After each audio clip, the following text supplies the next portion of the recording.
뇌졸중의 보행의 형태는 어떻게 일어나느냐에 대해서 한번 프리러닝을 했을 때도 내용이 조금 많이 어렵죠. 어려워서 제가 조금 정리해서 이야기를 드린다면은 우리가 움직임, 뇌졸중 환자의 보행의 운동을 할 때는 대뇌에서 이제 근육을 지배할 때 어떤 식으로 지배를 하느냐, 요거에 대해서 우리가 이해를 하고 접근을 해보자라는 개념이죠. 우리가 움직임을 할 때는 대뇌에서 명령을 내리겠죠. 로모터 유런으로 명령을 내립니다. 여기를 우리가 어퍼 모터 유런이라고 하고 로모터 유런으로 명령을 내리죠. 이 로모터 유런이 있는 장소는 어디가 됩니까? 대부분이 어디입니까? 로모터 유런이 있는 장소는 어디죠? 척수죠, 척수. 스파이널 코드에 로모터 유런이 존재합니다. 스파이널 코드에 로모터 유런이 존재해서 이 로모터 유런은 누구를 지배하더라? 근육을 지배를 해서 보행을 시키는 이러한 명령의 체계를 가지죠. 어퍼 모터 유런에 의해서 로모터 유런으로 명령을 내리고 이 로모터 유런은 근육을 지배하는 이러한 것을 보이더라. 물론 어퍼 모터 유런에서 명령을 내릴 때 스파이널 코드에서는 사이 신경원들이 굉장히 발달이 되어서 여기에서 요 근육하고 바로 근육과 연결하는 이러한 연결고리, 이걸 리플렉스라고 이야기를 하죠. 리플렉스. 반사적으로 이렇게 움직임을 주는 것들도 스파이널 코드에는 또한 존재합니다. 이러한 인터유런이 스파이널 코드에 발달되어져 있기 때문에 리플렉스 개념의 근육을 지배하는 것도 존재하더라, 이렇게 이야기를 하고 있죠. 요게 대뇌에서 시작을 해서 로모터 유런을 지배하더라. 이러한 어퍼 모터 유런의 대표적인 경로가 우리가 콜티코 스파이널 트랙이다. 이런 이야기를 우리가 하고 있죠. 이 콜티코 스파이널 트랙을 다른 이야기로 해봐라 그러면 피라미달 트랙이다. 우리가 이렇게 이야기합니다. 콜티코 스파이널 트랙에 의해서 로모터 유런을 지배하고 이 로모터 유런에 의해서 근육을 지배하는 이러한 모터 컨트롤을 가지고 있겠죠.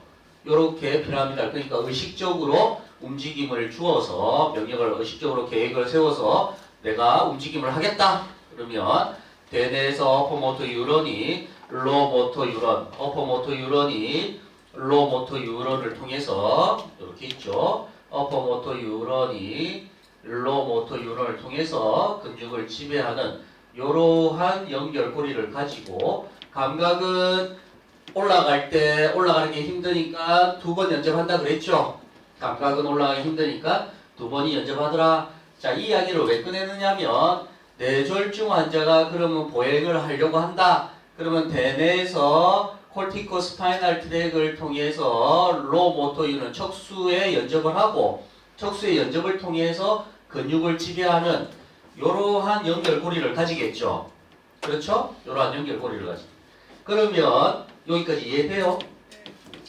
어퍼 모터 유런을 통해서 로모터 유런하고 지배를 하고 로모터 유런은 근육을 지배하더라. 이게 이제 운동 조절에서의 기본적 뼈대가 되는 겁니다. 그러면 이 대뇌에서 내려오는 것만 근육을 지배하고 있느냐의 문제는 꼭 그렇지는 않더라.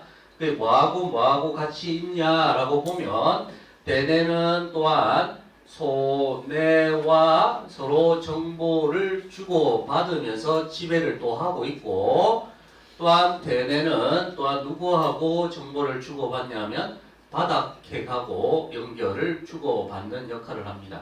그러니까 전체적으로 보행이다, 보행 운동이다 이렇게 보면 보행의 운동을 시키겠다라고 보면 대뇌에서 소뇌로 정보를 주고 손해는 다시 그에 대한 정보를 대뇌한테도 주고 또한 바닥핵으로 대뇌는 정보를 주고 바닥핵에서 대뇌로 정보를 주어서 콜티코 스파이널 트랙을 통해서 근육을 지배하더라. 요거를 하나 더 붙일 수가 있는 거예요.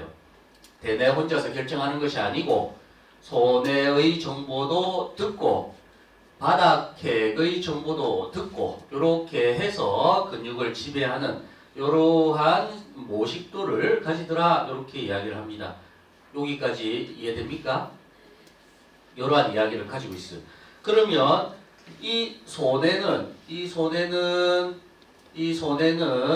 대뇌의 정보를 받습니다. 대뇌의 정보 어떤 정보를 받느냐 나중에 손해 파트를 이야기할 때 다시 이야기하겠지만 대뇌 무슨 정보를 받냐면 운동 계획의 정보를 받습니다. 내가 움직임을 이렇게 하려고 한다라고 대뇌가 손해한테 이야기를 해요. 모터 플레이닝 나는 움직임을 이렇게 하려고 합니다라고 대뇌가 손해한테 정보를 이렇게 줍니다. 그러면 손해는 그 정보를 받아서 대뇌한테 다시 그 정보를 주는데 손해의 특징 중에 하나가 근육으로부터 들어오는 고유 감각의 정보를 손해는 단독적으로 받아요. 근육에서 근육이 이렇게 움직였어요 하는 정보를 손해가 단독적으로 받습니다. 대뇌도 근육이 어떻게 움직였어요 하는 정보를 대뇌도 받겠죠. 그게 고유 감각이라고 하죠. 고유 감각의 정보를 받는데 이 손해도 근육의 정보를 손해가 이 근육에서 들어오는 고유 감각의 정보, 실제 움직임의 정보를 손해가 받습니다. 실제 움직임의 정보를 손해가 받아요. 그러면 손해에 정확하게 어디서 받냐 하면 여러분이 수업에 먼저 보고 들어왔죠. 어디서 받는다? 손해에서 정확하게 받는 부위가 어디냐라고 이야기하면 프루킨제 셀이라고 그랬죠. 프루킨제 셀에서 이 손해 거칠에 프루킨제 셀이 있습니다. 그 세포에서 대뇌의 정보와 근육에서 올라오는 실제 움직임의 정보가 프루킨제 셀에서 합쳐지게 돼요. 합쳐지게 되어서 이 정보가 들어와서 실제로 내가 계획한 정보가 있을 거고 근데 실제로 움직임의 정보가 들어오니까 두 개가 손에서 합쳐지니까 여기에서는 뭐가 우리가 알 수 있냐 무엇을 이야기하는 움직임의 오차가 발생이 되는 것을 이 손에서는 알아차리게 됩니다. 손에서는 움직임이 이렇게 오차가 발생이 되었다라는 정보를 알 수가 있어요. 이 오차가 발생이 되었다라는 정보는 시간이 지나서 알 수 있어요? 아니면 실시간으로 알 수 있어요? 내가 움직이는데 그 오차가 바로바로 들어오죠. 내가 계획한 거, 대뇌에서 계획한 정보가 쏟아져 들어올 때 실제로 움직임의 정보를 그 정보도 바로바로 들어오니까 이 두 개에서 어떻게 됩니까? 오차가 바로 발생이 되죠. 그렇죠? 그러니까 실시간에 모니터링이 가능한 게 이 손해의 역할이죠. 그래서 손해는 대뇌로 이러이러한 것의 수정과 오차가 발생이 되어서 수정을 하겠습니다라고 대뇌로도 가르쳐주고 이 손해는 또한 바로 누구하고도 연결이 되냐면 뇌줄기하고도 바로 연결이 됩니다. 뇌줄기하고 바로 연결이 되어서 미드브레인 폰스 메둘라에 있는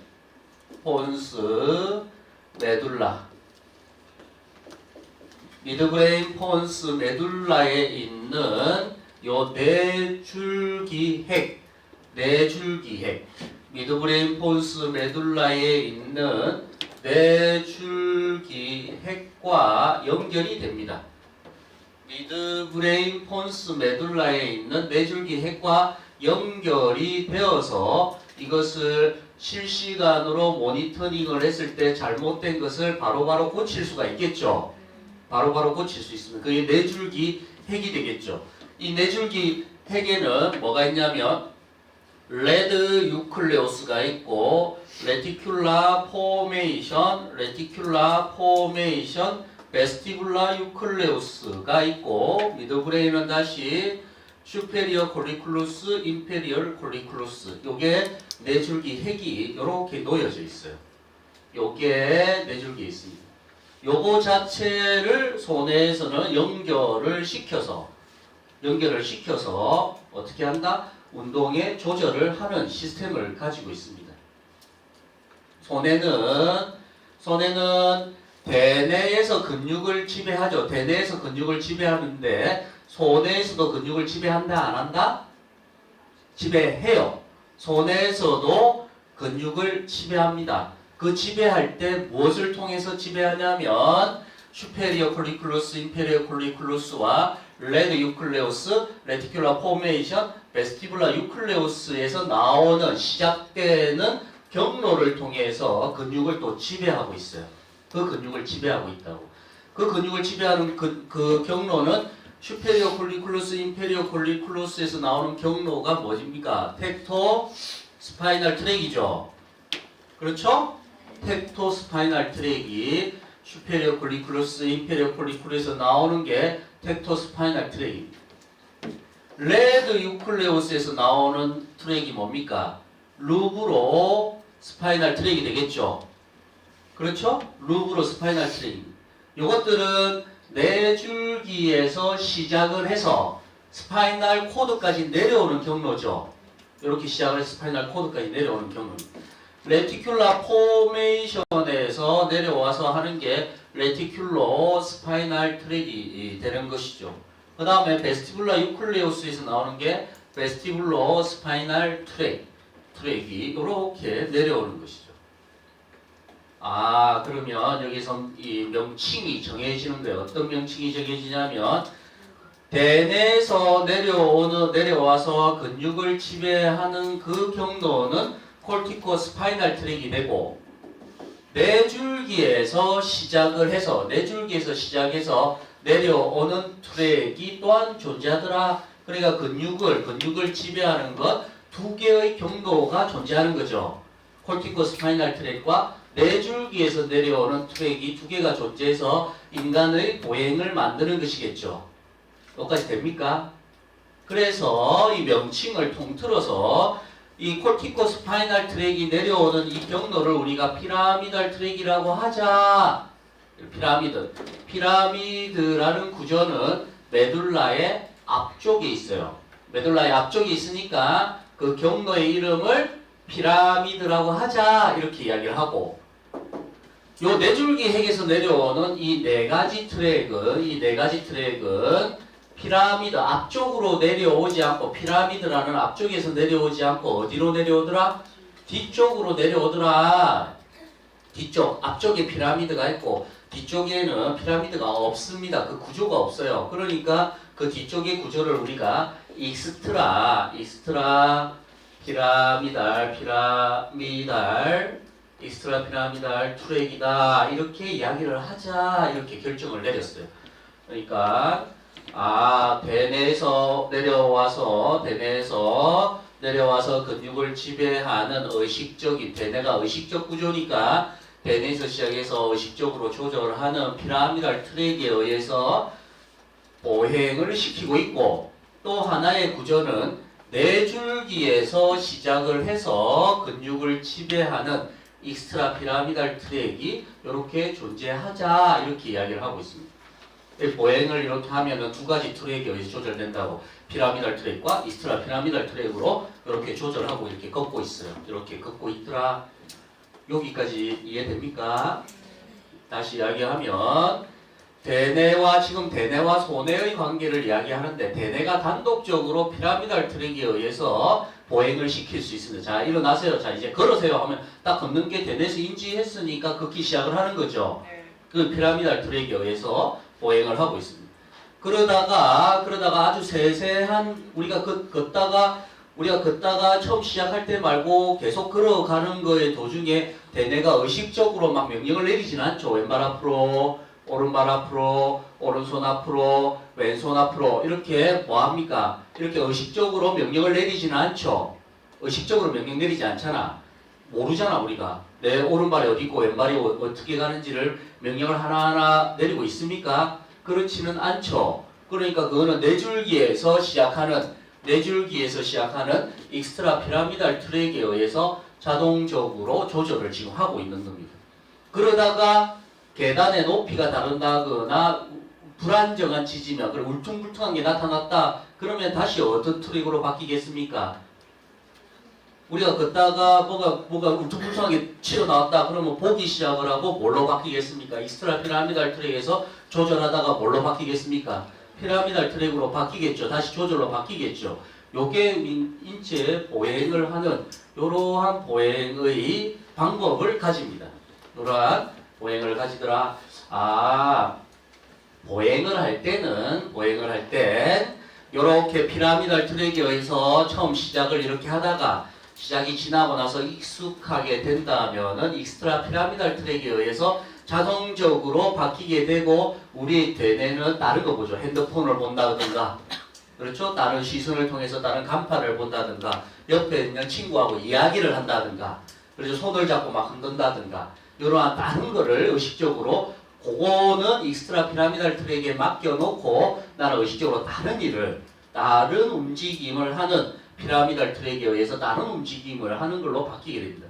그러다가 뭔가 계단의 높이가 다르다거나 뭐 새로운 상황이 나타났다. 그러면 인지를 하기 시작하고 다시 피라미달 트랙에 의해서 보행을 다시 조절하는 이러한 시스템을 가지고 있는 겁니다. 이해되죠? 그러면 보행이라는 그 자체는 익스트라 피라미달 트랙이 더 많이 관여를 할까요? 익스트라 피라미달 트랙이 더 많이 관여를 할까요? 익스트라 피라미달 트랙이 더 많은 관여를 하고 있는 조직입니다. 그렇게 보행을 하고 있어요. 자, 여기까지 이게 기본 전체적인 설명입니다. 그렇게 해서 끝이 나면 되는데, 그러면 이제 여기에서 물음표가 어떤 물음표냐면, 그러면 대뇌가 손상이 되었다라고 이야기하면 피라미달 트랙이 손상이 된 거죠. 네. 피라미달 트랙이 손상이 된 거잖아. 그러면 뭐가 활성화가 되겠어요?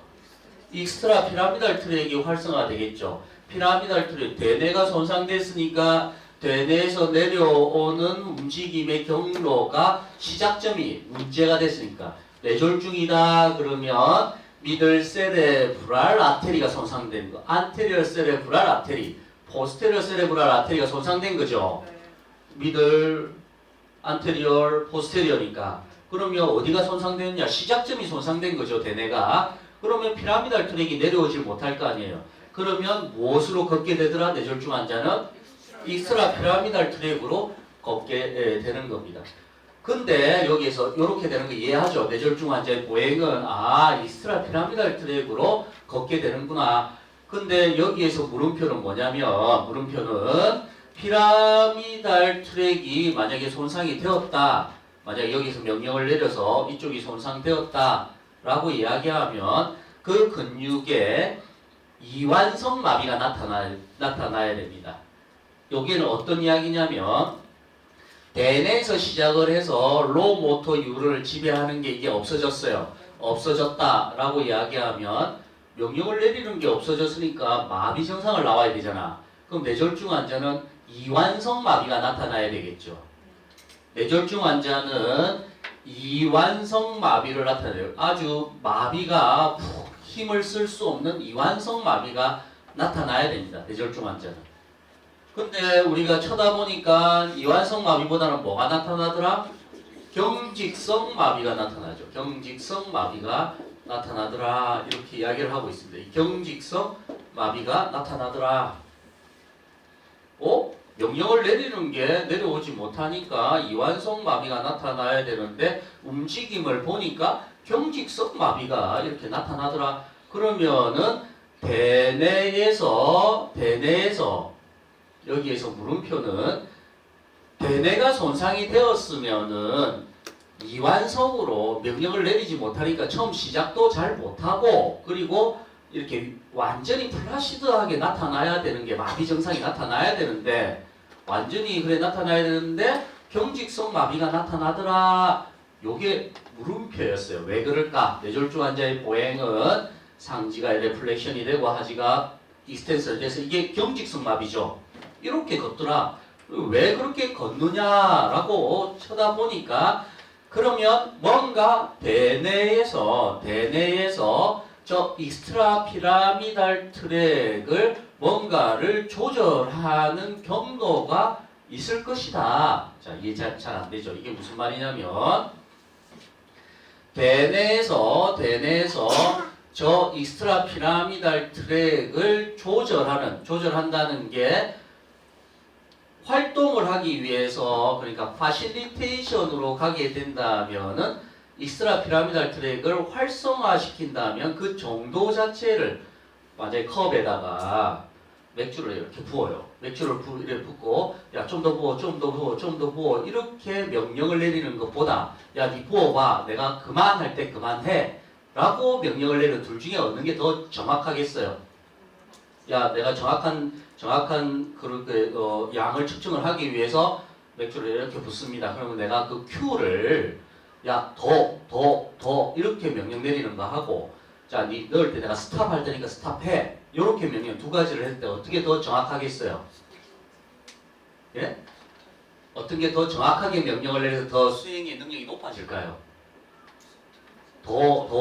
이게 더 정확할까요? 아니면 그만 이 말이 더 정확할까요? 그만하는 게 그 양의 조절에서 더 정확해요. 그러니까 대뇌는 저 익스트라 피라미달 트랙에 저 익스트라 피라미달 트랙 이 말은 무슨 말이냐면 왜 그렇게 경직성 마비가 도드라지게 나타나느냐 익스트라 피라미달 트랙이 활성화된다고 하더라도 평소에 그렇게 보행을 했으면 적당한 수준으로 그 익스트라 피라미달 트랙에서 걸어야 되는데 뇌졸중이 발생이 되면 너무 흥분이 돼 있는 상태로 걷게 되죠. 경직이 너무 발현이 되잖아.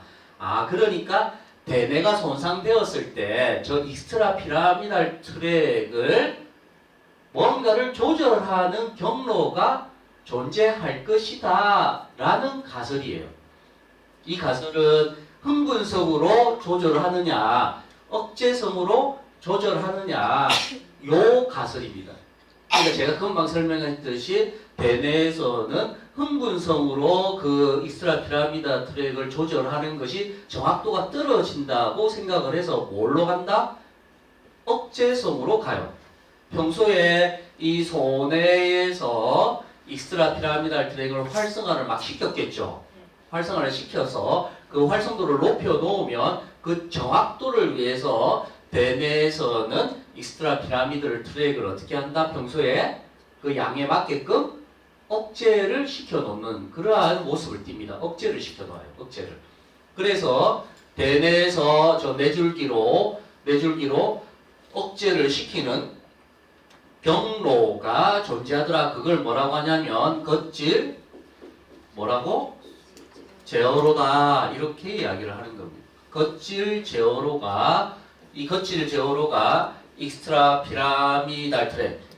피라미달 트랙을 어떻게 하더라? 억제하는 경로를 가지고 있는 겁니다. 대뇌에서 시작을 해서 뇌줄기로 저기에서 나오는 저 트랙들을 적절히 제어를 해 놓았어요. 해 놓아서 우리가 피라미달 트랙으로 걷다가 이제 익스트라 피라미달 트랙을 걷더라도 그게 너무 과도한 활동을 하지 못하게 적절하게 억제를 해 놨어요. 그래서 아주 자연스러운 보행을 하게 이렇게 구성을 해 놓은 겁니다. 이렇게 억제를 해 놓게끔. 그게 이제 걷질 제어로가 되겠죠. 걷질 제어로가 있다 이렇게 이야기합니다. 근데 제가 조금 전에 이야기를 했듯이 그러면 이 사실을 어떻게 우리가 알 수가 있냐라고 보니까 가설을 이렇게 세운 다음에 신경과학자들이 공부를 이렇게 하다 보니까 어떤 걸 보냐면 여기에서 이렇게 내려오는 트랙들에서 보게 되면 메둘라 쪽에서 맨 마지막 메둘라 쪽에서 손상을 당했다. 메둘라에서 손상을 당했다라고 보니까 메둘라에서 손상을 당하면은 피라미달 트랙이라든지 익스트라 피라미달 트랙이라든지 이게 못 내려오겠죠. 메둘라 맨 밑에가 손상을 당했으니까 그 경로가 다 끊겼죠. 그러니까 무슨 마비가 나오느냐면 이완성 마비가 나오더라. 이완성 마비가 나오는 거예요. 아, 메둘라 쪽에서 손상을 시키니까 이완성 마비가 나타나고 대뇌에서 내려왔을 때 거치는 쪽이 인터널 캡슐입니다. 인터널 캡슐이 살라무스와 베이자 강글리아 그 사이로 인터널 캡슐이 있어요. 그쪽으로 섬유들이 내려와. 어떤 섬유들이 내려오냐면 대뇌에서 시작한 그 섬유들이 인터널 캡슐을 거쳐서 로모터 유런을 지배하고 있어요. 물론 이 인터널 캡슐을 통해서 거칠 제어로가 익스트라 피라미달 트랙을 제어를 또 하고 있겠죠. 이렇게 제어를 하고 있습니다. 이러한 제어를 하고 있습니다. 그러니까 보세요. 이 인터널 캡슐이 손상을 당했어요. 메둘라 쪽에서 손상을 당하니까 이완성 마비가 나타나는데 인터널 캡슐 쪽이 손상을 당하니까 경직성 마비가 나타나더라. 이거를 임상적으로 바라보게 됐어요. 그러니까 메둘라 쪽이 손상을 당하니까 플라시드한 뇌졸중 환자의 형태를 띠는데 그 대뇌 쪽에서 내려오는 인터널 캡슐이 손상당하니까 경직성 마비가 나타나는 거예요.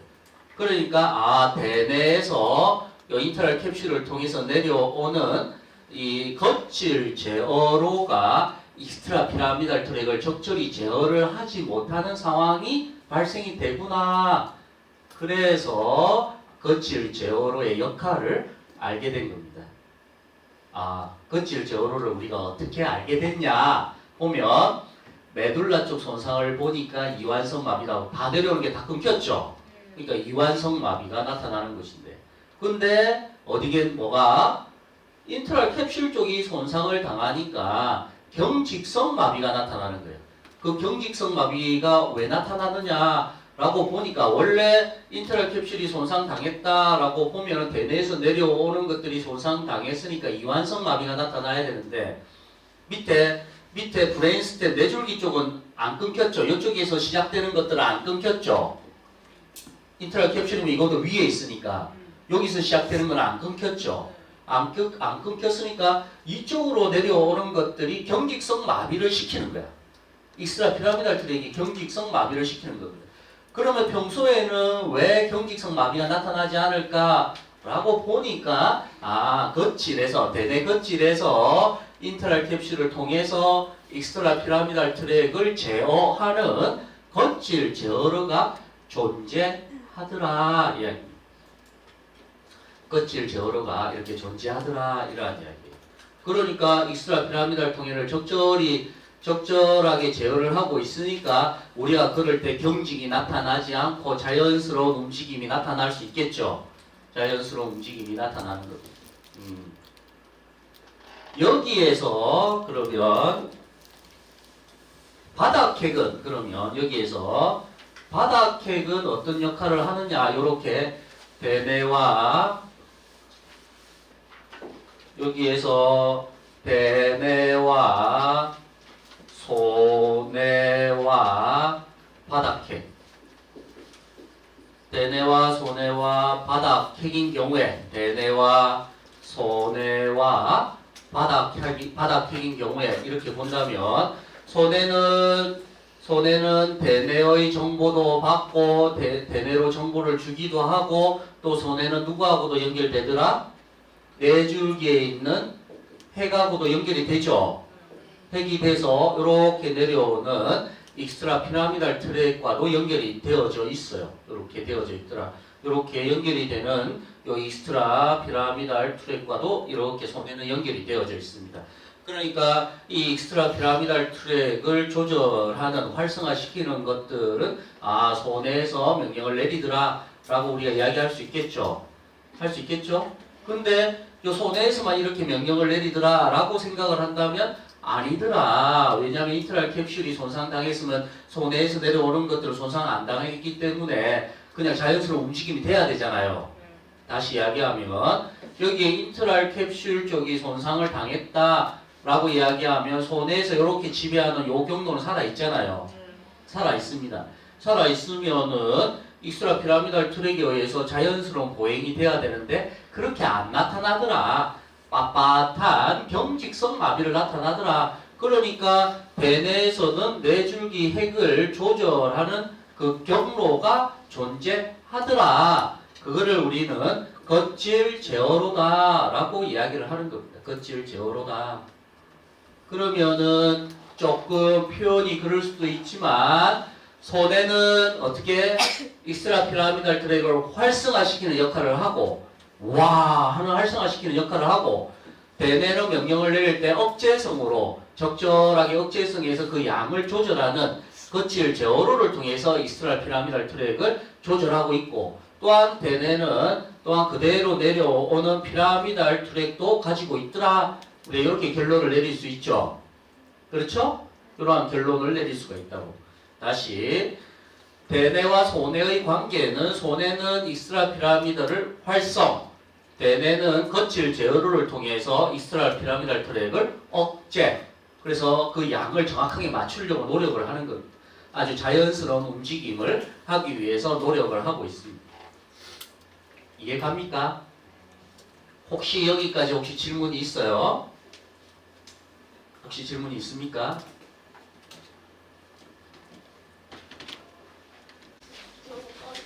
자, 여기에서 바닥핵에서 보면 요 바닥핵의 이렇게 되었을 때 요 바닥핵에서는 그럼 어떤 역할을 하느냐 움직임의 조절에 있어서 이 바닥핵은 어떠한 역할을 하느냐 보게 되면은 이 대뇌에서 바닥핵으로 정보를 줍니다. 어떤 정보를 주냐면 내가 어떤 움직임을 하겠다라는 정보를 무수히 전해줘요. 그래서 이 바닥핵은 이 정보를 받아가지고 이 무수한 이 움직임에 뭐 숄더 플렉션, 엘보 플렉션, 위스트 플렉션, 힙 플렉션 이런 수많은 정보들을 쫙 바닥핵으로 줍니다. 이 바닥핵에서는 이 정보를 받아가지고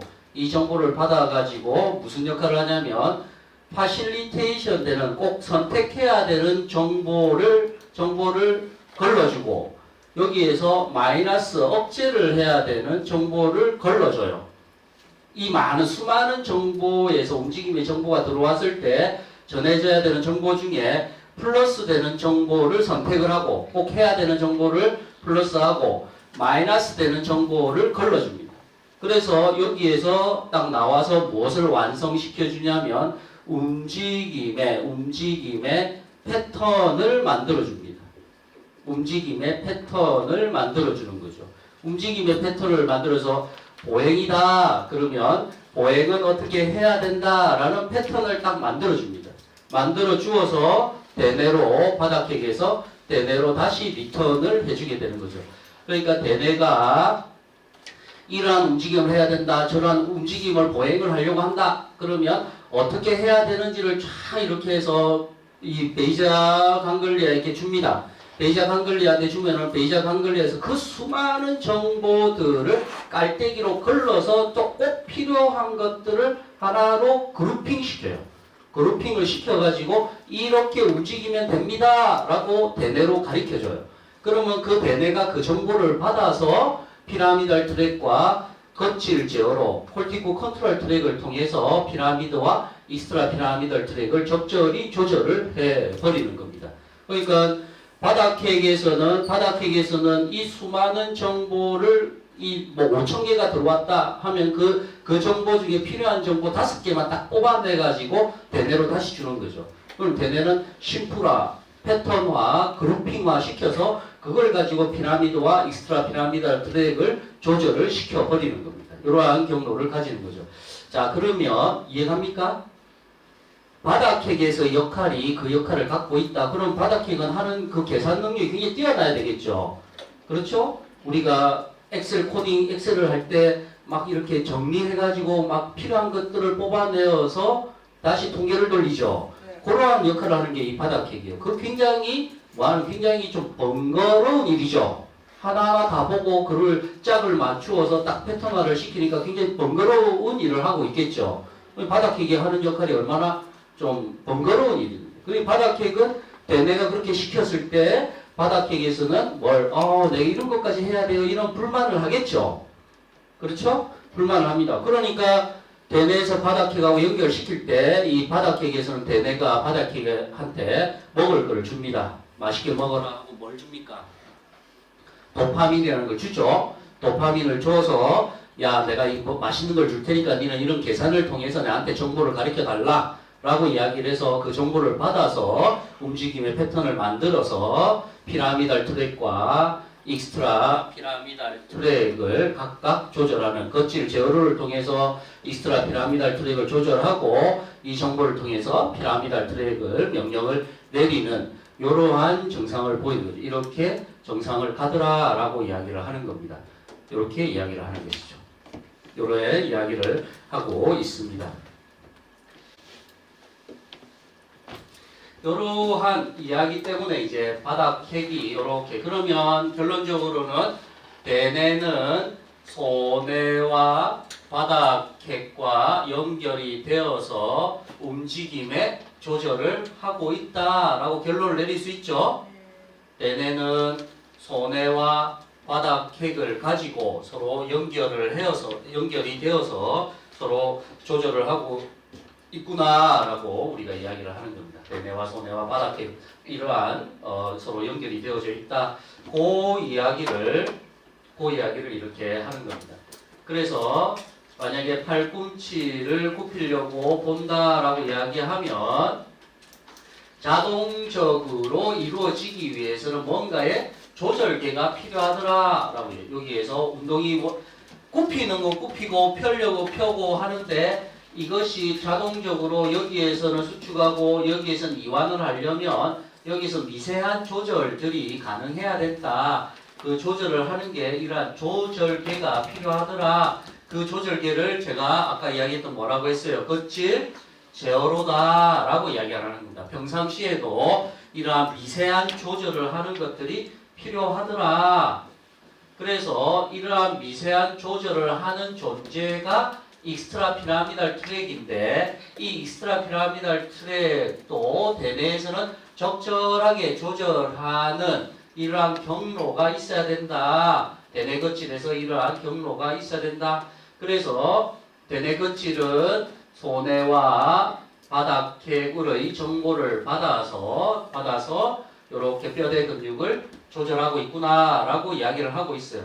그러면 소뇌는 뇌줄기에 있는 핵하고도 연결이 되지만 바닥핵은 요 섬유 자체는 이렇게 표현하기보다는 여기서 이렇게 표현하는 게 맞겠죠.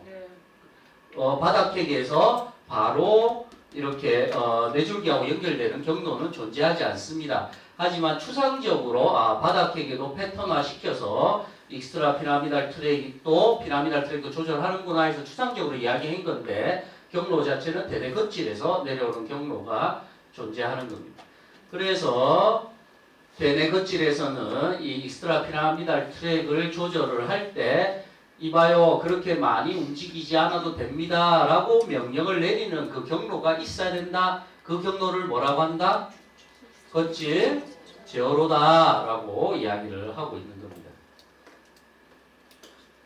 그래서 이러한 이야기에서 또 하나를 더 이야기를 한다면 보세요.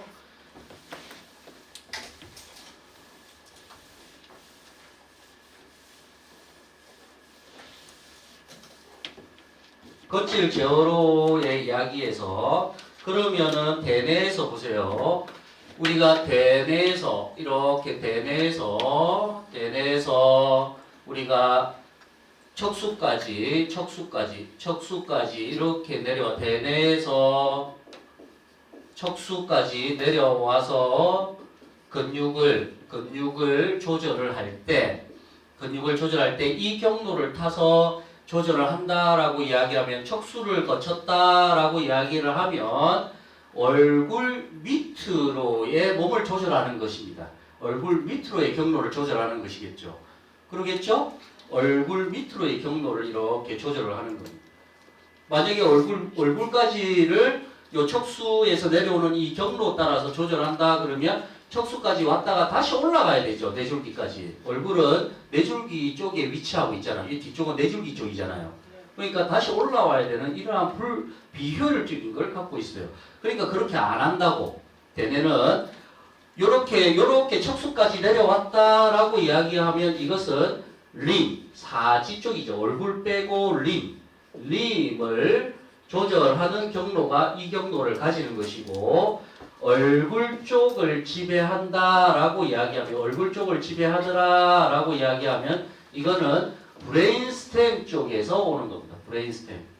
브레인스템 쪽에서 뇌줄기 쪽에서 얼굴을 지배하는 경로가 존재를 하는 것이겠죠. 그러니까 얼굴 빼고 지배하는 건 척수까지 내려오고, 대뇌에서 얼굴 빼고 지배하는 것은 척수에서 내려와서 지배를 하는 것이고, 얼굴 쪽을 지배하는 것은 그 위에서 나오는 경로가 존재를 해야 되더라, 이렇게 얘기했죠. 이 말은 좀 전에 이야기했듯이 뇌줄기에 있는 핵과 연결이 된다 그러면은 그거는 척수까지 내려오는 경로고, 뇌줄기에 있는 핵, 아까 핵을 이야기했었죠. 익스트라 피라미달 트랙이 시작되는 핵들을 이야기했죠. 그 핵들이 내려오더라 그러면 이 뇌줄기 핵에서 시작해서 척수까지 내려오는 경로고, 거기에서 바로 얼굴로 가진 않겠죠. 이해가죠? 대뇌에서 뇌줄기 핵하고 연결이 되어서 이거는 겉질 제어로가 되는데, 이것은 뇌줄기 핵하고 연결이 되어서 척수까지 내려와서 림을 지배하는 이야기를 한 거고, 얼굴 쪽을 지배해야 되더라라고 이야기하면은 요거는 뇌줄기 핵하고는 관련이 없는 것이죠. 척수까지 내려오니까. 얼굴에 있는 거는 뭘 지배하냐 그러면 여러분 생각해 보세요. 눈동자를 움직일 수 있어요, 없어요? 여러분이 의식적으로 눈동자 움직일 수 있어요, 없어요? 있잖아요. 표정을 움직일 수 있어요, 없어요? 입을 저작을 할 수 있어요, 없어요? 의식적으로, 무의식적인 게 아니라 의식적으로 할 수 있죠. 그거는 무의식이 아니고 의식적인 것이죠. 의식적으로 조절하는.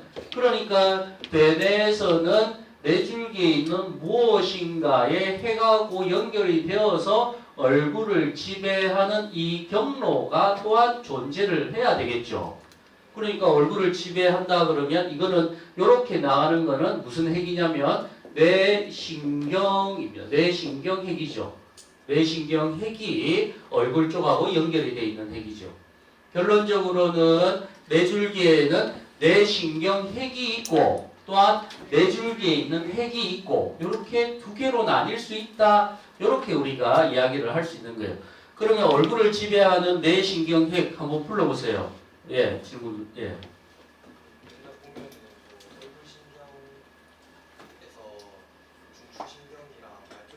그 이야기를 지금 하려고 합니다. 뇌신경핵이 있어요. 뇌신경핵은 여기에 보면은 우리가 1번과 2번 내 시각신경, 후각신경은 대뇌로 바로 들어가니까 뇌줄기에는 없죠. 그 핵이. 뇌줄기에는 없습니다. 그 뇌신경핵이 1, 2번은 대뇌로 바로 들어갑니다. 그 신경핵이 없어요. 3번 뇌신경핵이 뇌줄기에 있죠. 미드브레인에 있습니다. 눈을 움직여 4개의 근육을 통해서 눈을 움직입니다. 그 다음이 4번 뇌신경핵이 있겠죠. 4번 뇌신경핵, 도로뇌신경핵이 있어서 눈을 위쪽으로 이렇게 뜨게 만들 수 있어요. 그 다음이 5번 뇌신경핵이 감각신경인데도 불구하고 씹는 근육, 3가지 근육, 4가지 근육이죠. 4가지 근육을 지배하는 요 5번 뇌신경이 또한 얼굴을 지배하고 있습니다.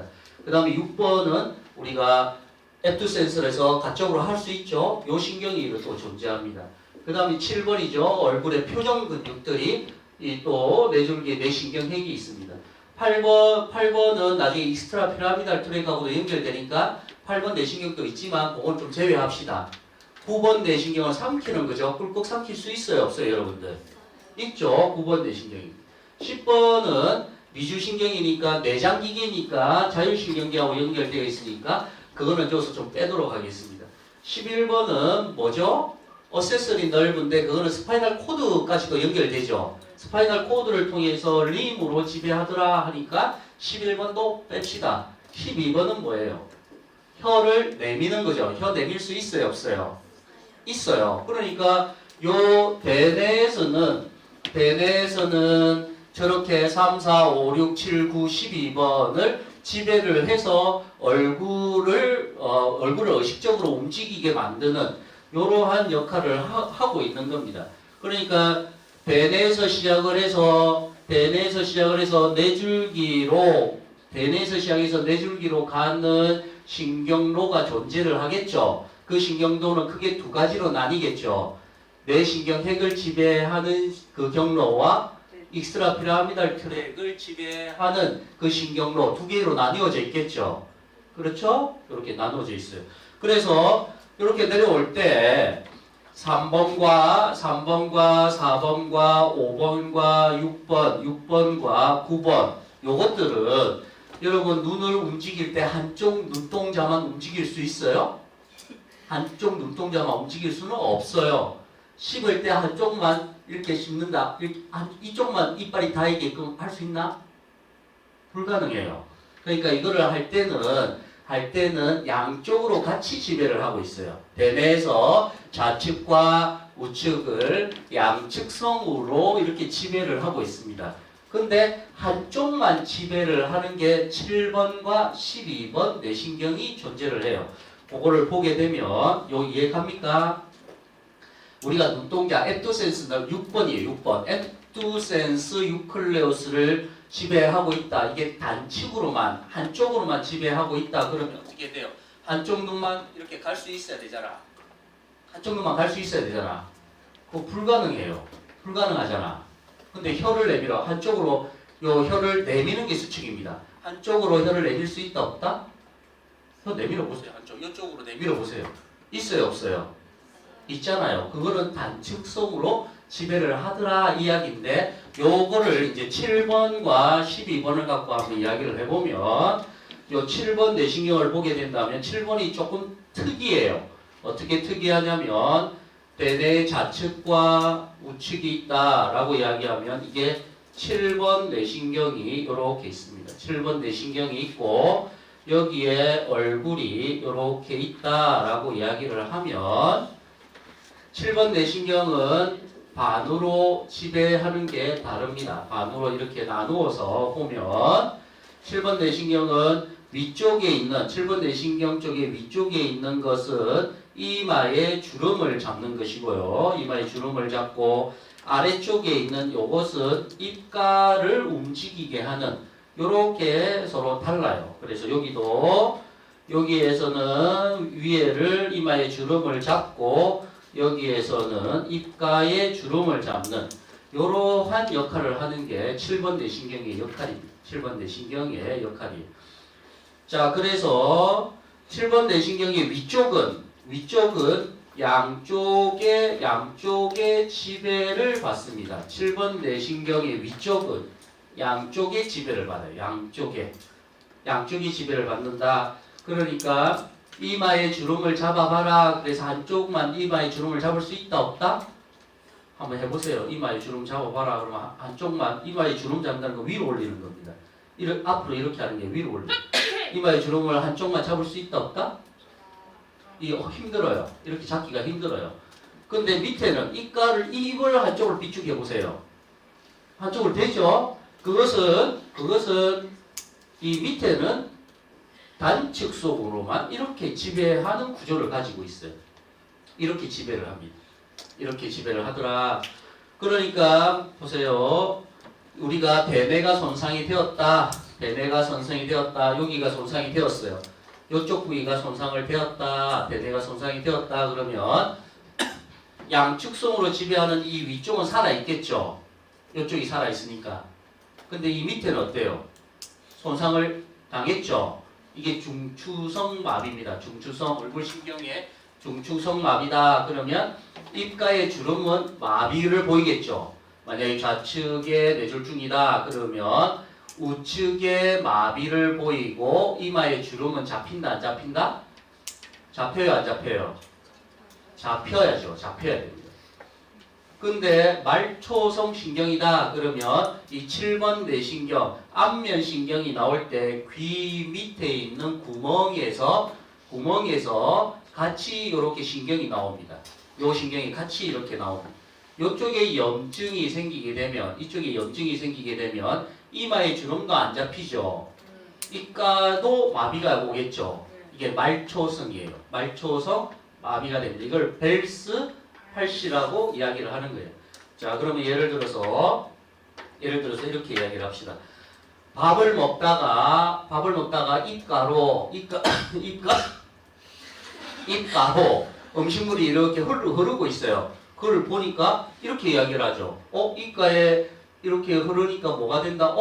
니 지금 마비 증상이 왔다. 그러면 이 말초성의 마비인지 입가에 되면은 말초성 마비가 될 수도 있고 중추성 마비가 될 수도 있죠.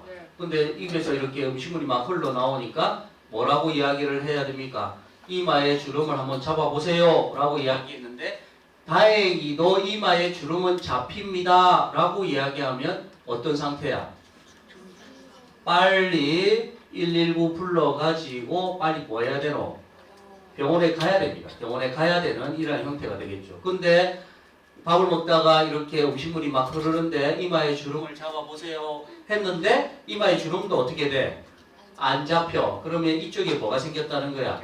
염증, 스테로이드 제제를 먹으면 염증이 완화되거든요. 며칠 정도 먹게 되면 다시 돌아올 가능성을 갖고 있어요. 이거 빨리 처치를 해서 염증을 가라앉혀야 됩니다. 이마에 주름을 잡아보세요. 예, 그러면 중추성 마비가 되지 않는다라고 우리가 이야기를 할 수가 있는 겁니다. 이게 요 이야기의 질문이었죠? 그러면 이야기해 보세요. 어떤 문제에서는 무슨 7번 뇌신경 뭐 이렇게 되는 게 말초신경이라 돼 있고 어떤 문제에서는 7번 뇌신경이라고 중추성이라고 돼 있어서 어떻게 구분해야 될지 그 7번 뇌신경, 우리가 말초신경을 이야기할 때는 뇌신경이다라고 이야기를 하면 이건 PNS고요. PNS고 뇌신경핵이다. 뇌신경핵이다. 핵자가 들어가면은 CNS가 됩니다. CNS는 뇌와 척수를 CNS라 해서 척수는 CNS가 되고 척수신경은 말초가 돼요. 말초가. 신경자가 붙으면 전부 다 PNS가 되고 신경자가 붙지 않고 뒤에 핵자가 붙으면 CNS가 되니까 7번 뇌신경 그 신경자가 붙지 않으면 그거는 CNS로 봐야죠. 근데 신경자에서 끝이 났다 그러면 PNS로 봐야 됩니다. 이렇게 우리가 구분을 할 수 있죠. 자, 이제 12번으로 넘어가면은 이건 7번에 대한 이야기고 이제 12번으로 넘어가게 되면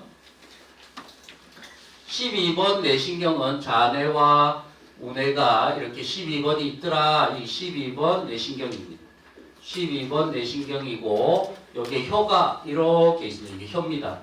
가운데로 이렇게 내려오고 그래서 이것은 단축성으로 이렇게 지배해서 각각 이렇게 반으로 지배합니다.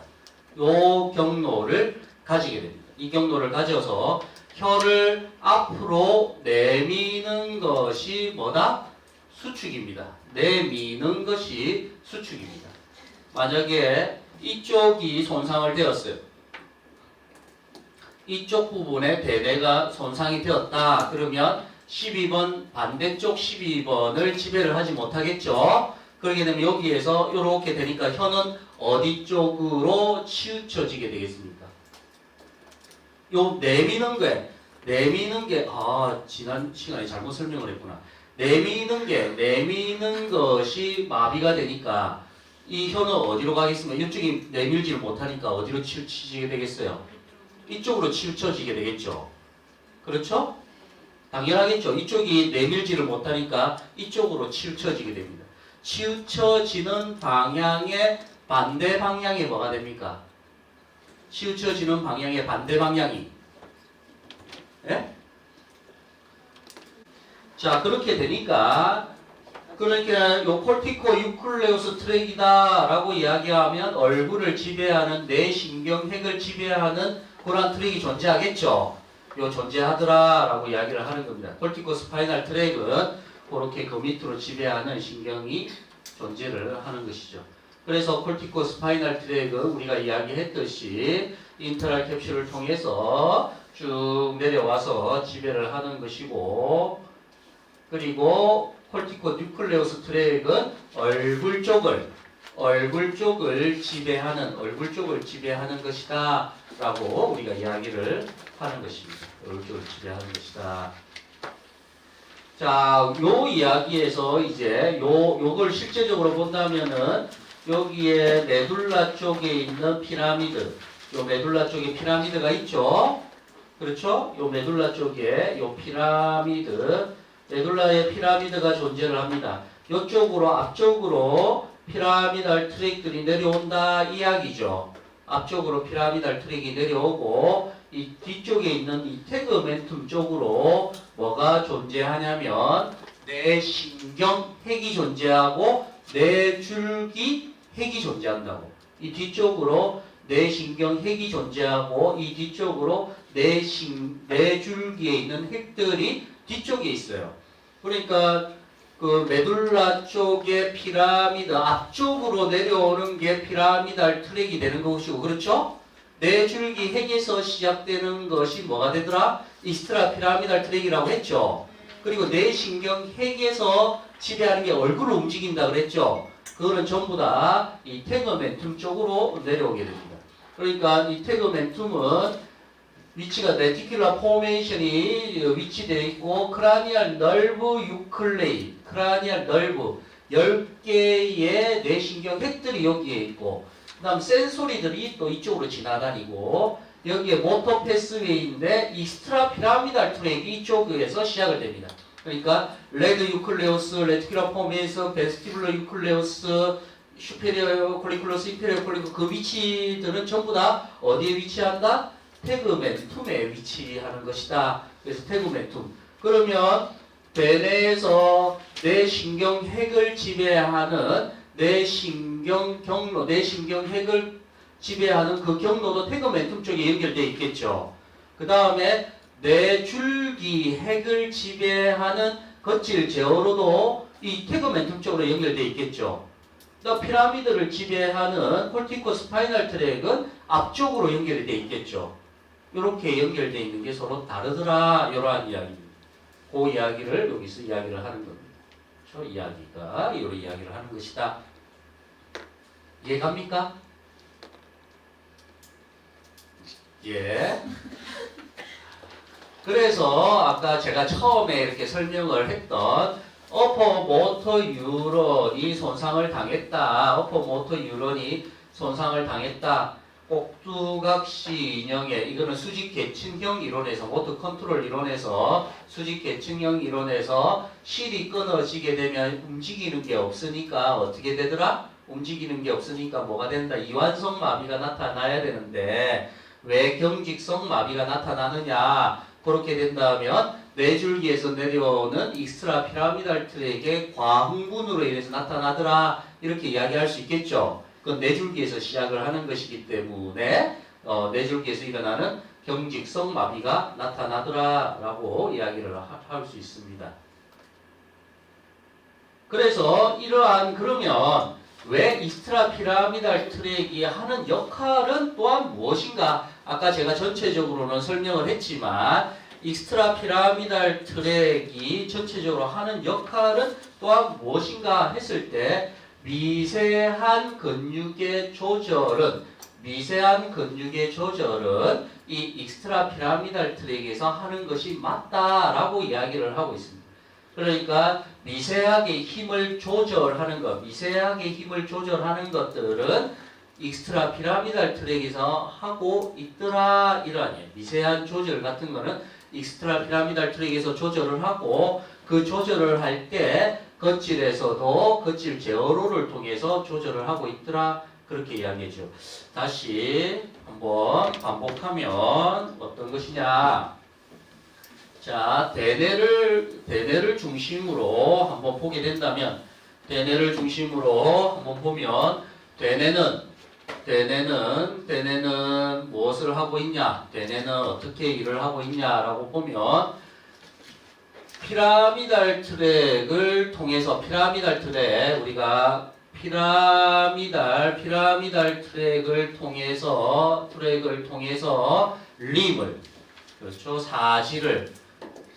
사지림을 조절을 하고 있고요. 또한 콜티코 뉴클레오스 트랙, 콜티코 뉴클레오스 트랙, 요 트랙을 통해서 페이스, 얼굴을 지배하고 있습니다. 얼굴.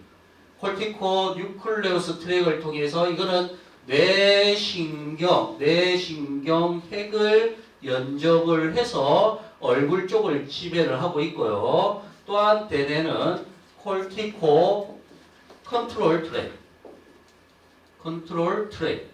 트랙을 통해서 익스트라 피라미달 트랙을 조절을 하고 있죠. 대뇌를 기점으로 보면 이러한 조절의 능력을 갖고 있습니다. 이러한 조절의 능력을 대뇌에서는 하고 있더라 이렇게 이야기를 하고 있죠.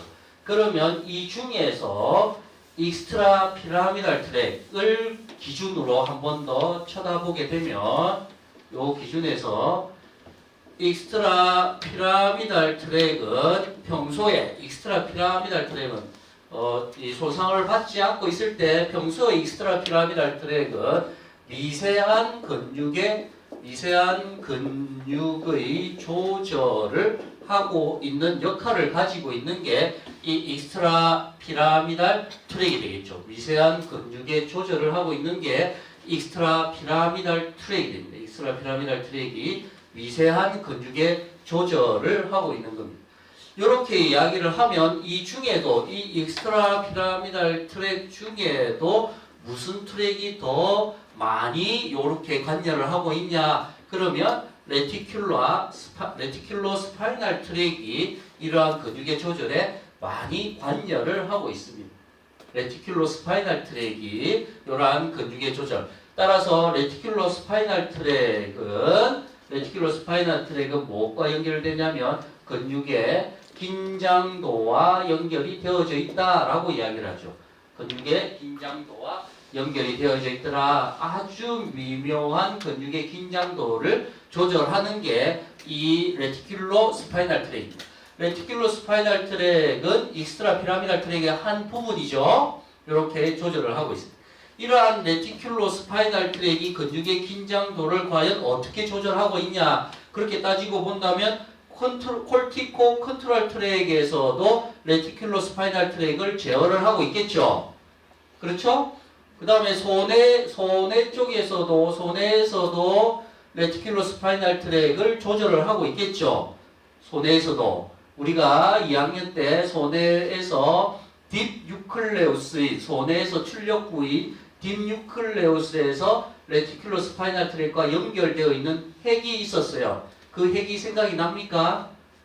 손해의 무슨 부분에 있는 손해의 벌레 구역에 있는 꼭지액, 손해의 벌레 구역에 있는 이 꼭지액에서 레티큘로 스파이널 트랙을 조절을 하고 있어요. 손해의 벌레 구역의 딥뉴클레우스인 파스티지알 뉴클레우스가 브레인스템에 있는 레티큘러 포메이션하고 연결이 되어서 머슬 톤과 연결이 되어져 있습니다. 그리고 대뇌 거칠에서는 거칠 제어로를 통해서 레티큘러 스파이널 트랙과 조절을 해서 근육의 긴장도와 연결이 되어져 있습니다. 그러면 이 레티큘러 스파이널 트랙은 쭉 내려와서 스파이널까지 내려오겠죠? 그렇죠? 스파이널까지 내려옵니다. 내려와서 누구하고 연결이 되냐? 그렇게 본다면 감마 모터 뉴런과 연결이 됩니다. 감마 모터 뉴런과 연결이 되죠. 감마 모터 뉴런과 연결이 되어져 있다라고 이야기를 할 수 있습니다. 감마 모터 뉴런. 자, 스파이널 코드에서는 스파이널 코드 렉시드 층판 우리 배웠습니다. 8번과 9번 앞쪽에 있는 9번 쪽에서는 알파 모터 뉴런이 나오고요. 9번 쪽에선 8번 쪽에서는 감마 모터 뉴런이 나옵니다. 알파 모터 뉴런이 이거 여기까지 내려왔을 때 척수에서 여기는 척수입니다. 척수에서 알파 모터 유로는 누구를 지배하냐면 아주 큰 근육, 익스트라 퓨잘 머슬, 우리가 이야기하는 머슬 파이버를 지배하는 게 알파 모터 유런의 역할이죠. 근육을 수축해라 라고 하면 근육이 딱 수축하는 게 익스트라 퓨잘 머슬 파이버의 역할이겠죠. 이렇게 수축합니다. 이렇게 수축을 하고 있는데 이 감마 모터 유런은 누구하고 연결되어져 있습니까? 요 안에 있는 누구하고 연결되어져 있습니까? 요 안에 있는 누구와 감마 모터 유런이 연결되어져 있죠? 감마 모터 유런이 연결되어 있는 구조는 누굽니까? 머슬 스핀들이죠? 머슬 스핀들하고 연결되어 있어요. 감마 모터 유런은 머슬 스핀들하고 연결되어져 있고 알파 모터 유런은 그거를 감싸고 있는 바깥쪽 근섬유와 연결이 되어져 있어요.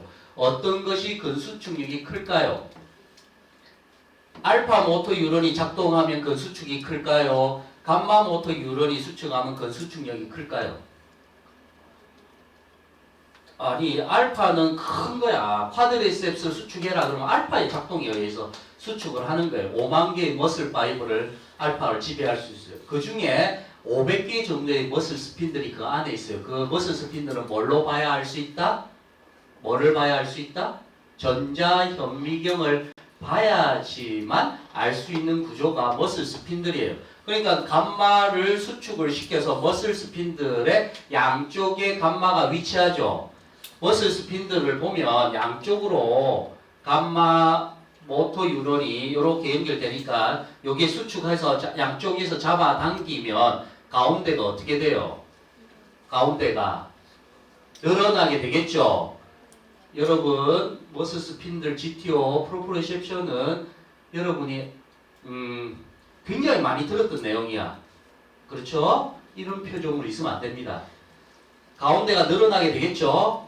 가운데가 늘어나게 되니까 머슬 스핀들은 뭐 해야 그 리셉터들은 뭐 해야 활성화되냐면 늘어나야지만 활성화되는 구조를 갖고 있어요. 그러니까 감마 모터 유런이 양쪽으로 잡아당기니까 가운데에 있는 머슬 스핀들 자체가 늘어나게 되겠죠. 늘어나게 되면 활성도가 올라가게 되겠죠. 활성도가 올라가니까 야, 내 늘어났다라는 정보를 1A와 2를 통해서 전달이 되겠죠. 척수로 들어오게 되겠죠.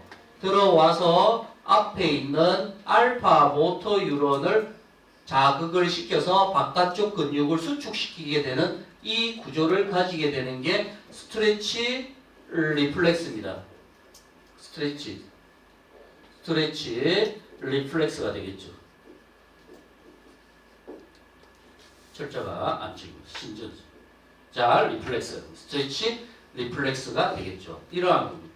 자, 다시 이야기하면 자, 감마 모터 유런을 지배하는 레티큘러 스파이널 트랙, 레티큘라 스파이널 트랙이 감마 모터 유런을 지배하더라. 이 감마 모터 유런은 전자 현미경을 봐야지만 보이는 머슬 스핀들의 양쪽을 잡아당겨서 머슬 스핀들을 늘어나게 만들었더라. 머슬 스핀들이 늘어나게 되면 1A와 2를 자극시켜서 다시 알파 모터 유런을 흥분시켜서 근육을 수축시키게 만드는 구조다. 이렇게 이야기합니다. 그럼 제가 물음표를 하나 던져볼게요. 그러면 처음부터 이렇게 돌아와서 결론적으로는 알파를 작동시키는 거잖아요. 결론적으로는. 그러면 대뇌에서 선택할 때 알파 모터 피라미달 트랙을 통해서 알파 모터 유런을 활성화시키면 되는데 왜 굳이 이렇게 간접적으로 이러한 경로를 왜 타게 되었을까? 왜 이거를 선택하게 되었을까? 요거 이야기입니다. 왜 선택하게 됐겠어요? 전자 현미경을 봐야지 보이는 이 구조의 신전양을 통해서 근수축을 시키게 된다면 어떠한 결론적으로 어떻게 할 수 있다? 미세한 근육의 조절을 할 수 있고 근육의 긴장도의 조절이 가능하니까 이러한 선택을 하게 되었다라고 이야기를 할 수 있어요. 이 말은 무슨 말이냐면 굳이 대뇌에서 선택을 할 때 레티큘러 스파이널 트랙을 통해 감마를 통해 머슬 스핀들을 경유해서 다시 1A를 통해서 알파를 작동시키는 건 굉장히 복잡한 지금은 경로를 가지는 것이죠. 근데 이렇지 않고 결론적으로는 알파를 작동시키니까 대뇌 거칠에서 알파를 바로 작동시켜서 근육을 수축시키면 되는데 왜 이 경로를 따지냐? 알파를 바로 작동시키면 머슬 파이버를 바로 수축을 시키니까 미세한 근육의 조절은 되지가 않겠죠. 그러니까 감마를 통해서 미세한 근육의 근긴장도를 만들기 위해서 이러한 경로를 가지는 것입니다. 이거 이해갑니까? 이러한 이해를 하고 있어야 된다 이야기죠. 그러니까 여기에서 이야기하는 날계란을 손으로 잡아보자 라고 이야기했을 때 아주 미세한 조절이 돼야 되겠죠. 이러한 미세한 조절을 할 수 있는 것들이 그렇죠? 이런 것들이 레티큘러 스파이널 트랙에 의해서 우리가 조절이 가능한 것이다 라고 이야기를 하고 있습니다. 그래서 실제적으로 그러면 이러한 경로가 존재하는가에 대한 이 경로에 대한 의문이 들어서 그 무산 연구 결과를 제가 찾아보니까 실제로 거물척수로는 누구하고 연결이 되더라? 감마 모터 뉴런과 연결이 되어져 있더라. 이러한 이야기를 할 수 있죠. 이렇게 이야기를 하더라. 그러니까 알파 섬유를 작동시켜도 되는데 굳이 감마를 선택한 이유는 전자 현미경을 봐야 보이는 스핀들 자체를 활성화를 통해서 나중에 알파는 미세한 근육의 수축을 유도하기 위해서 이 선택을 하는 거예요. 그 감마를 지배하는 건 레티큘러 스파이널 트랙이고 이 레티큘러 스파이널 트랙은 소뇌의 꼭지핵을 통해서도 지배를 받지만 대뇌 거칠 제어를 통해서도 제어를 받고 있더라. 이렇게 이야기를 하는 겁니다. 이해갑니까? 지금 근육의 긴장도에 대한 이야기를 하고 있어요. 다시 움직임을 결정할 때는 대뇌와 소뇌와 바닥핵으로 나누어져 있더라.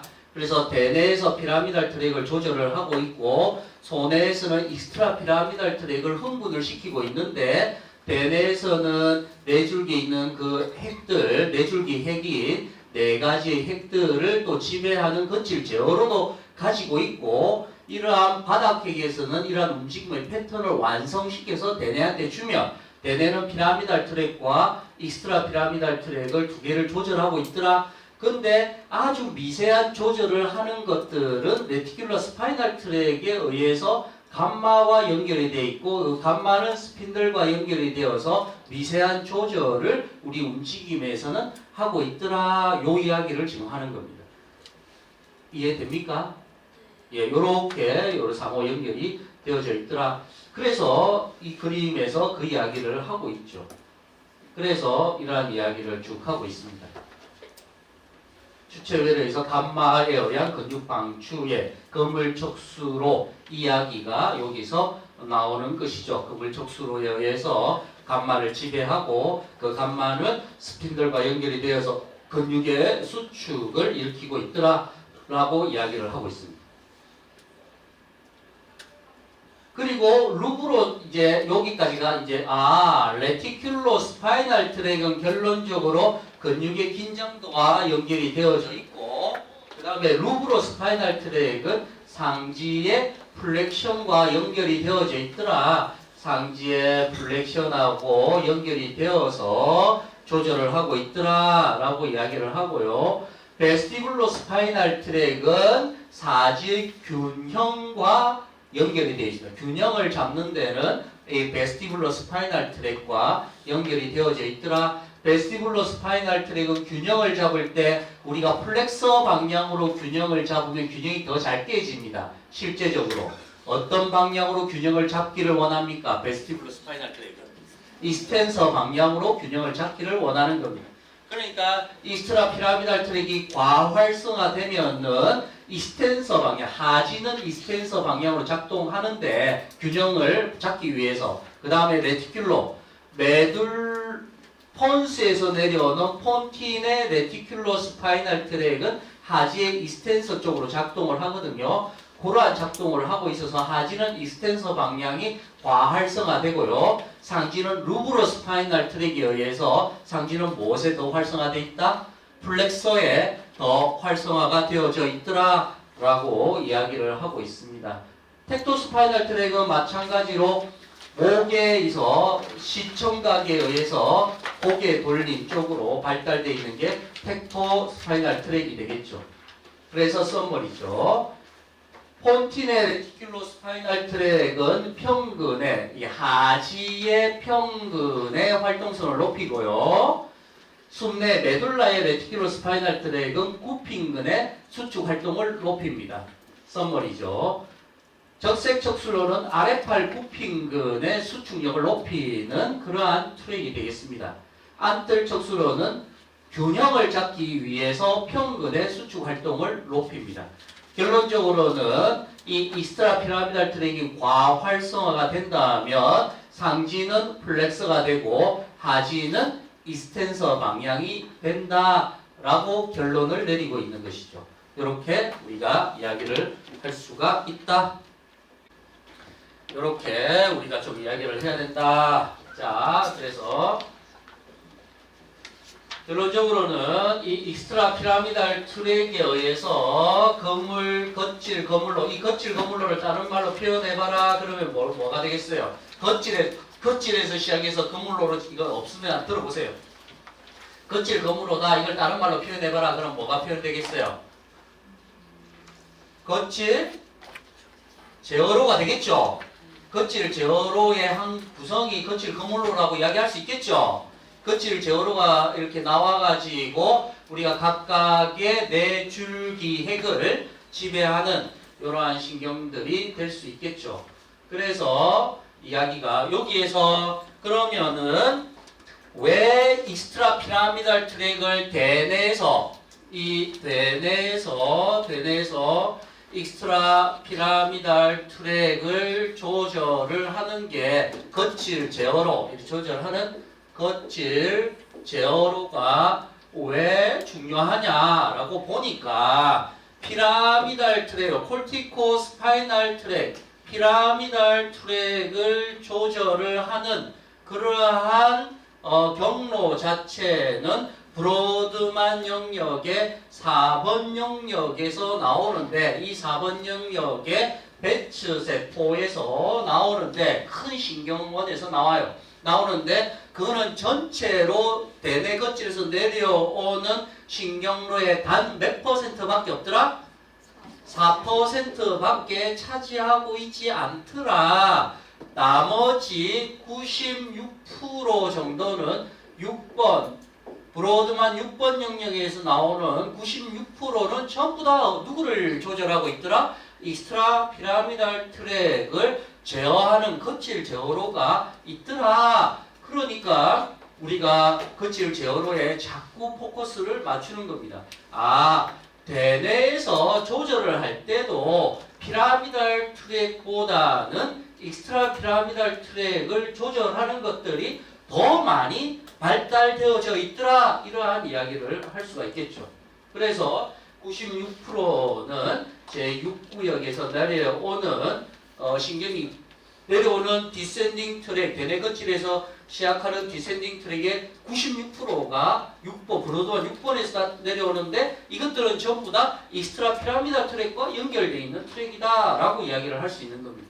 그러니까 여기에 포커스를 자꾸 맞추는 것이다 라고 이야기를 할 수 있겠죠. 그렇죠?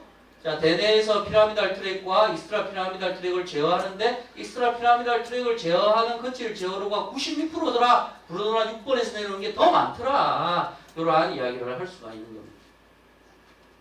그래서 6번에서 내려와서 거칠 익스트라 피라미달 트랙을 조절하는 거칠 제어로가 존재하고 있더라 라고 이야기를 하고 있죠. 이러한 이야기를 하고 있습니다.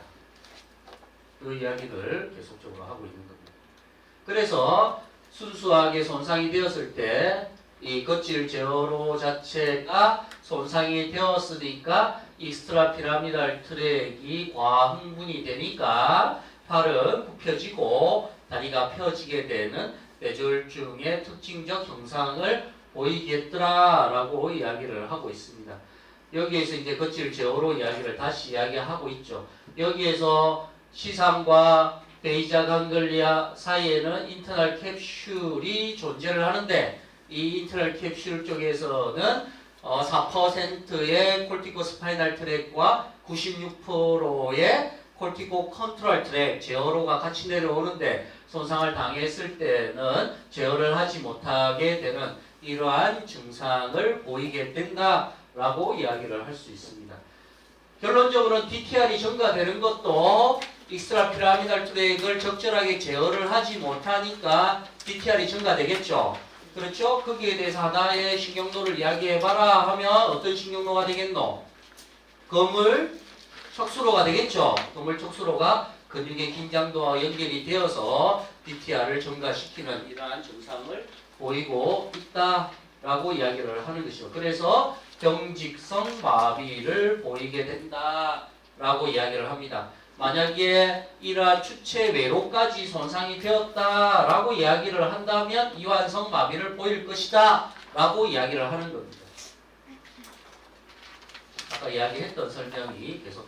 그래서 이 감마 운동신경원에 대해서 감마 운동신경원은 움직임에 있어서 미세한 근육의 조절을 하는 역할을 갖고 있더라.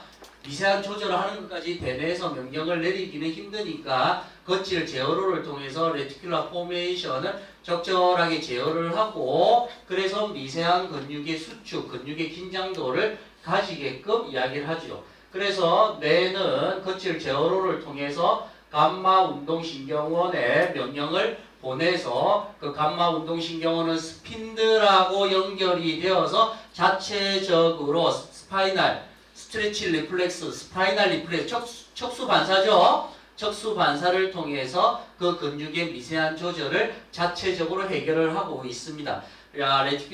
거칠 제어를 통해서 레티큘러 포메이션을 연결시켜서 레티큘러 스파이널 트랙에서 감마를 작동시켜 놓으면 그 감마에 의해서 더 미세한 조절은 스트레치 리플렉스를 통해서 더 미세하게 자체적으로 조절을 하고 있겠죠. 명령을 내리면 그렇게 서로 피드백을 주고받으면서 근육의 미세한 근육의 긴장도를 조절하는 이러한 시스템을 가지고 있다라고 이야기를 할 수 있는 겁니다.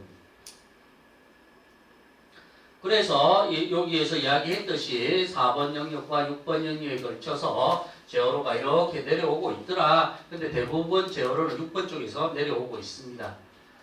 자, 이러한 제어로가 내려올 때 소뇌 쪽에서 프루킨제 세포에서는 프루킨제 세포 아까 우리가 소뇌는 익스트라 피라미달 트랙과 연결이 된다 그랬죠. 뇌줄기 핵하고 연결이 되어서 그랬을 때 소뇌 거칠에 있는 프루킨제 셀에서는 대뇌의 명령, 움직임의 계획도 같지만 또 무엇도 같더라? 실시간의 움직임의 정보도 프루킨제 셀로 들어가죠. 프루킨제 셀로 들어가서 프루킨제 셀에서는 딥뉴클레우스를 자극을 해요. 소뇌의 딥뉴클레우스는 몇 개가 있다? 3개가 있어요. 나중에 소뇌 부분할 때 이야기하지만 꼭지핵, 중간 위치핵, 치아핵 이렇게 3개가 있어요. 그래서 꼭지핵은 거물 형성체, 뇌줄기에 있는 거물 형성체하고 연결되어 있고 중간 위치핵은 적색하고 적색핵하고 연결되어 있고 치아핵은 시상하고 연결돼서 대뇌하고 연결되어 있는 이러한 연결고리를 가집니다. 그래서 프루킨제 셀에서는 익스트라 피라미달 트랙의 정보를 계속 활성화가 시켜요. 그거는 실시간으로 활성화를 시키겠죠? 들어오는 정보가 실시간으로 주니까 정보를 실시간으로 주는 겁니다. 여기에서 프루킨제 세포에서의 운동학습은 메모리 하는 학습이 아니고 메모리 되는 걸 학습이라 생각하지 말고 이게에서 나오는 운동학습은 뭐라고 설명을 해야 된다?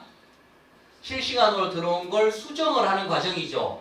오류를 잡아내어서 수정하는 과정을 운동학습입니다. 프루킨제 소뇌에서 하는 운동학습은 메모리가 아니고 오차를 수정하는 게 운동학습이야. 오차의 수정이더라 라고 이야기를 하죠. 오차를 수정해서 정확한 움직임을 만들어내는 게 이 소뇌의 운동학습이다 라고 이야기를 할 수 있습니다.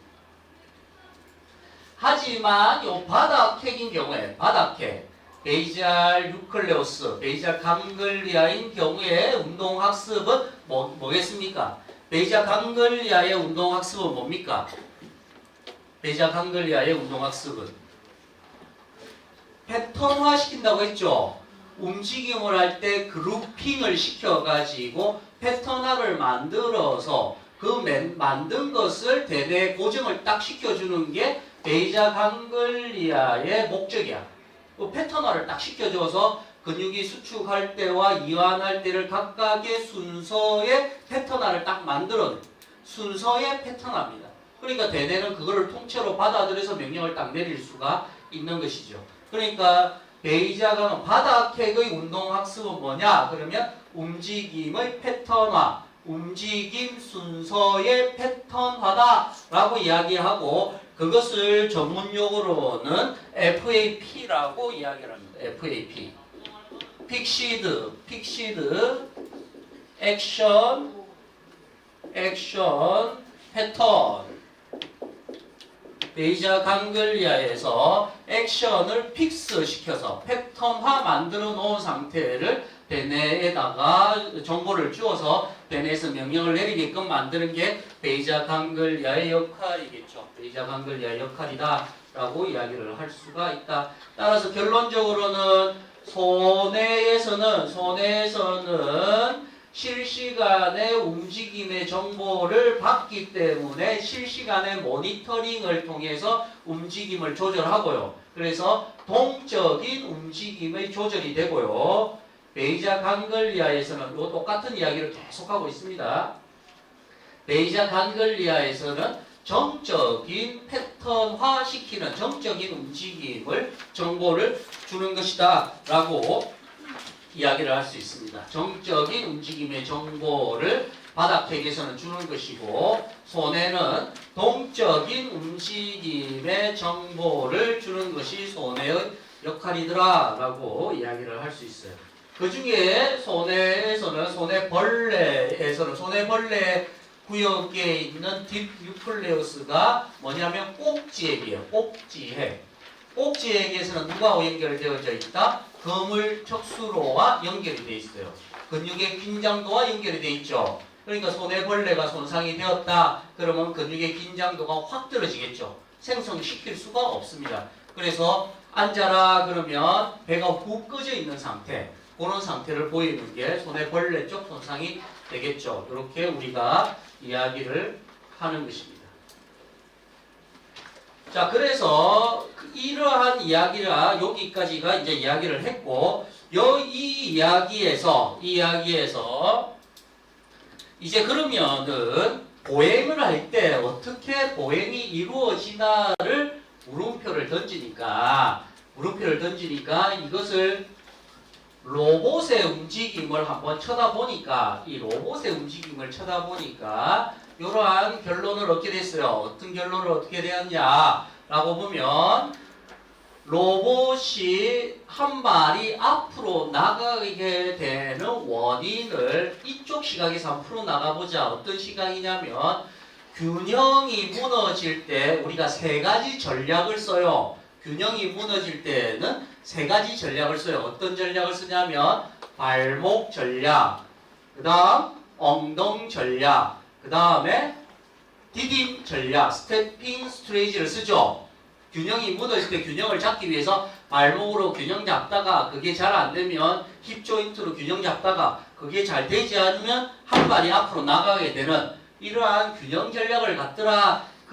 거기에서 착안을 해서 로봇이 앞으로 걷는 겁니다. 어떻게? 균형을 무너뜨리면 스태핑으로 앞발이 한 발로 나가게 되는 이러한 제어의 알고리즘을 로봇이 가지고 있더라. 그래, 그것을 인간으로 이렇게 접목해 보면 우리가 뇌졸중 환자의 보행에서 한 발을 앞으로 나가게 하기 위해서는 균형을 깰 필요가 있겠죠.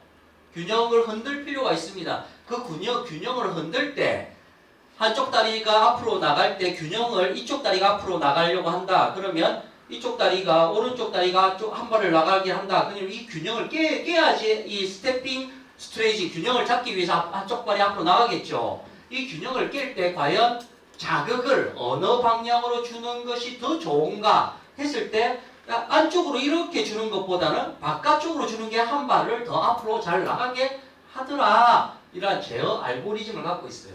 그러니까 뇌졸중 환자가 원레그 스탠딩 상태에서 우리가 자극을 줄 때 라테랄 방향으로 자극을 주는 게 보행에서는 더 유용하더라 라는 이야기를 드리고 싶은 거야. 제어 알고리즘. 그래서 이 아까 이야기했듯이 요 이야기만 하고, 자, 요 이야기에서 우리가 FAP 이야기를 했는데 이 FAP는 어디서 일어나는 거라고? 베이잘 강글리아에서 일어나더라. 베이잘 강글리아라고 자꾸 표현하는 것은 이게 중추신경계, 강글리아는 말초신경계 이름인데 요 이야기는 그게 분류되기 이전에 이미 베이잘 강글리아로 명칭을 정했기 때문에 그것을 존중의 의미입니다. 베이잘 강글리아입니다. 이 이름을 그러니까 이름을 명칭을 처음 만드는 게 굉장히 중요한 거예요. 거칠 제어로. 자, 이렇게 이야기를 하는 겁니다. 베이잘 강글리아인데 센트럴 패턴 제너레이터 개념도 있죠. 센트럴 패턴 제너레이터는 어디서 일어나는 것이냐 그러면 척수입니다. 척수에서 센트럴 패턴 제너레이터가 일어나더라. 이 말은 무슨 말이냐면 척수 고양이가 있는데 그 고양이가 척수가 끊겼는데도 걷더라 안 걷더라? 걷더라. 그러니까 보행에 있었어도 척수가 끊겼다 그러면은 대뇌나 소뇌나 베이잘 강글리아에서 내려오는 모든 경로가 끊긴 거죠. 끊겼는데도 불구하고 걷더라. 그러니까 그 걷는 것은 어디서 과연 나온 것이냐? 어디서 과연 나온 것이다? 척수에서 나온 것이다 해서 센트럴 패턴 제너레이터 개념을 이야기를 한 겁니다.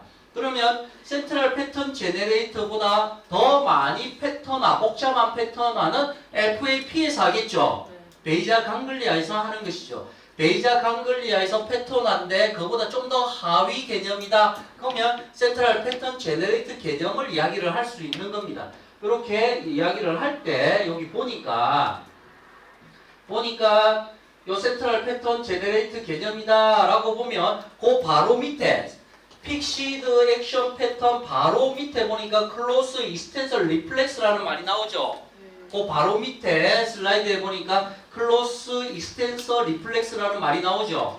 요게 무슨 말이냐면 요게 다리가 한쪽이 요게 가다가 앞정을 탁 밟으면 어떻게 된다? 다리가 위로 올라오죠.